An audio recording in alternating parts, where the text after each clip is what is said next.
Good morning बच्चों।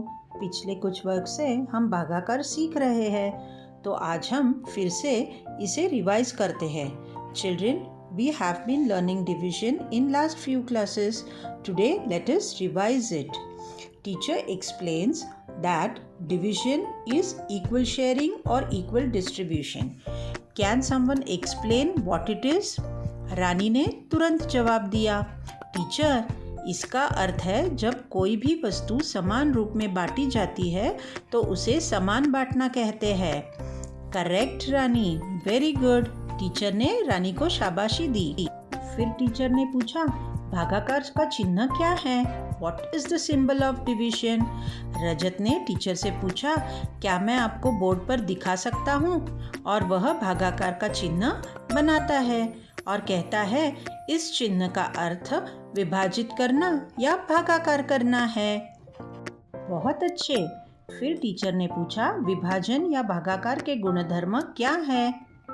What are the properties of division? Shyam ने बताया कि 0 को किसी भी संख्या से विभाजित करने पर भागफल के रूप में 0 ही प्राप्त होता है।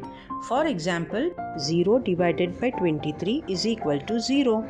रिद्धि ने दूसरा गुणधर्म बताते हुए कहा कि किसी भी संख्या को 1 से विभाजित करने पर भागफल के रूप में वह संख्या हमें स्वयं ही मिलती है। For example, 93 divided by 1 is equal to 93। तीसरा गुणधर्म राज ने बताया कि किसी भी संख्या को अगर हम उसी संख्या से विभाजित करते हैं तो हमें भागफल के रूप में 1 मिलता है। For example, 94 divided by 94 is equal to 1। Teacher ने बच्चों को शाबाशी दी। फिर टीचर ने पूछा कि हम कौन से फॉर्मूला से अपना जवाब चेक कर सकते हैं।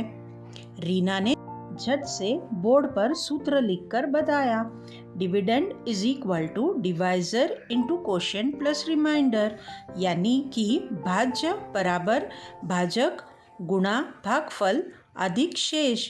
वेरी गुड, टीचर ने कहा।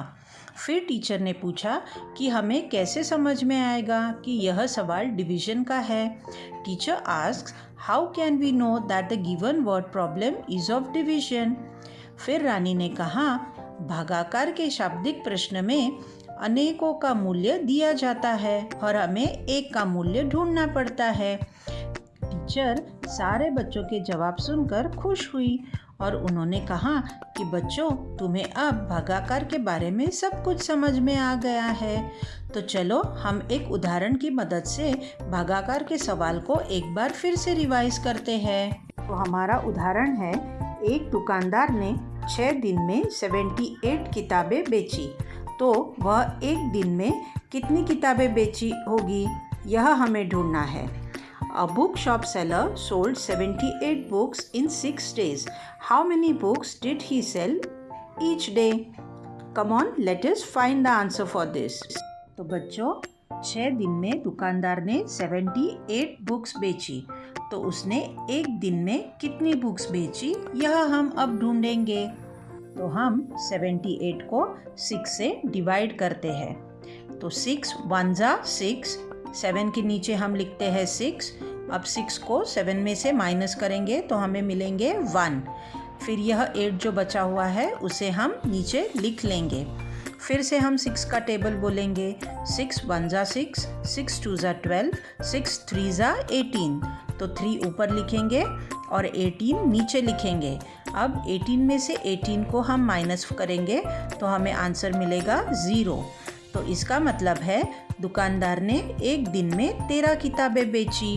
The bookseller sold 13 books in 1 day. So children, I hope with today's lesson you must have revised the division sums. अब आपको डिवीजन समझ में आ गया है।